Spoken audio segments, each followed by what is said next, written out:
சேவற்குடியோன், மயில் வாகனன் அப்படின்னெல்லாம் எத்தனை திருநாமங்கள் அடுக்கிக்கிட்டே போகலாம். அழகன் முருகனுக்கு ஆயிரம் திருநாமங்கள் இருக்கு. மயிலும் சேவலும் எப்படி வந்ததுங்கிறத நிறைய பேருக்கு தெரியும். ஸ்தல புராணம் அழகாக விவரிச்சிருக்கு.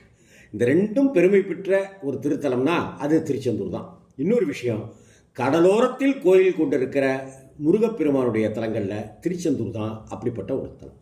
அதுவும் 6 படை வீடுகளில் கடலை ஒட்டிய திருத்தலம் அப்படின்னா திருச்செந்தூர் தான். ஆறுமுக பெருமானுடைய உற்சவர் குமார விடங்க பெருமான் அப்படின்னு பேர். திருமண வைபவங்களுக்கு இந்த குமார விடங்க பெருமான் தான் எழுந்தருளி காட்சி தருவார். இவரை திருச்செந்தூரில் எப்படி சொல்லுவாங்க தெரியுமா?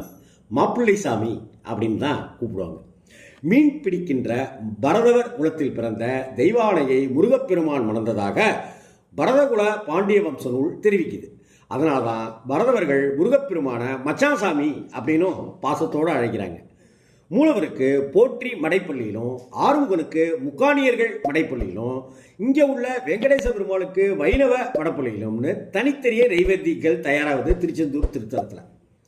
காயத்ரி மந்திரத்தினுடைய எழுத்துக்களே இங்கு 24 தீர்த்தங்களா இருக்கு அப்படிங்கிறது ஸ்தலபுராணம், திருச்செந்தூர் ஸ்தலபுராணம் சொல்லுகிற அற்புதமான விளக்கம். இன்னொரு விஷயம், முருகன் கோயிலுக்கு பக்கத்திலேயே கடற்கரையொட்டி இருக்கிற வள்ளி குகை நாம தரிசிக்க வேண்டிய முக்கியமான இடம். முருகப்பெருமான் படை வீரர்களுடைய தாகம் தணிப்பதற்காக, படை வீரர்கள் சூழத்தான் முருகப்பெருமான் வரார் இல்லையா? படை வீரர்களுடைய தாகம் தணிவதற்காக வேலாயுதத்தால் தன் கையில் இருக்கிற வேளால ஒரு நீர் ஊற்ற ஒன்று ஏற்படுத்துறாரு அப்படின்னு கந்த புராணம் ரொம்ப அழகாக விவரிக்குது. அதைத்தான் ஸ்கந்த புஷ்கரணி அப்படின்னு சொல்கிறோம். ஒரு சதுரடி பரப்பளவில் நிகழ்கிறது இந்த தீர்த்தம். ஒரு படியை கொண்டு முகக்கும் அளவுக்கே மிக குறுகிய அளவில் இந்த நீர் இருக்கிறதுனால ஒருபோதும் வற்றாத இதற்கு நாழிக்கிணறு அப்படின்னும் பேர் வச்சிருக்காங்க. இதில் நீராடிய பிறகு கந்த பெருமானை தரிசிக்கணும் அப்படிங்கிறது ஒரு ஐதீகமாக இருக்கு. மார்கழி திருவாதிரை திருமுழுக்கின் போது அபிஷேகத்துக்கு பிறகு திருச்செந்தூர் நடராஜர் இருக்கார அழகிய ஆடல் வல்லான் இல்லையா? அப்படி அந்த திருச்செந்தூரில் இருக்கிற நடராஜருக்கு முருகப்பெருமானுடைய அணிகலன்கள் அணிவிக்கிறாங்க. எப்படி?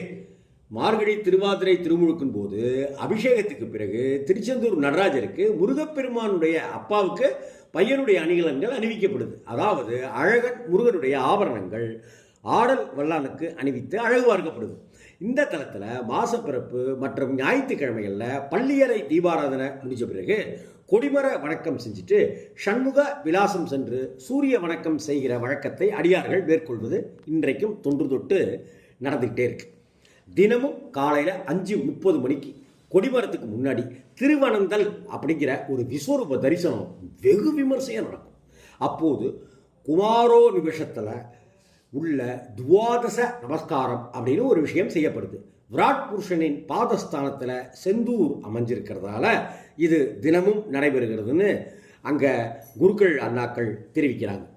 அதே போல் உச்சிகாலம் முடிஞ்ச உடனே மேலதாளத்தோட கடற்கரைக்கு சென்று கங்கைக்கு சுத்த அன்னம் படைக்கப்படுகிற வைபவமும் சிறப்பம்சம். மாமரமாக மாறிய சூரபத்மனை முருகப்பெருமான் தன்னுடைய வேலாயுதத்தால் 2 பிளந்தார். அதன் ஒரு பகுதி சேவல், மற்றொன்று மயில். அதனால் இங்கு மாமரங்கள் வளருவதே இல்லை என்பதாகவும் ஒரு ஐதீகம் சொல்லப்படுகிறது.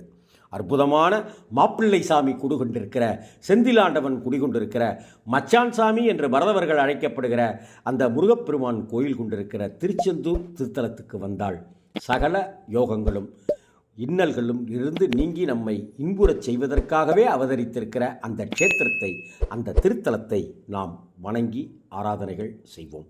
வளமுடன் வாழ முருகப்பெருமான் நமக்கு வழிக்கு துணையாக இருப்பார், வழிகாட்டுவார், வழியாகவே இருப்பார்.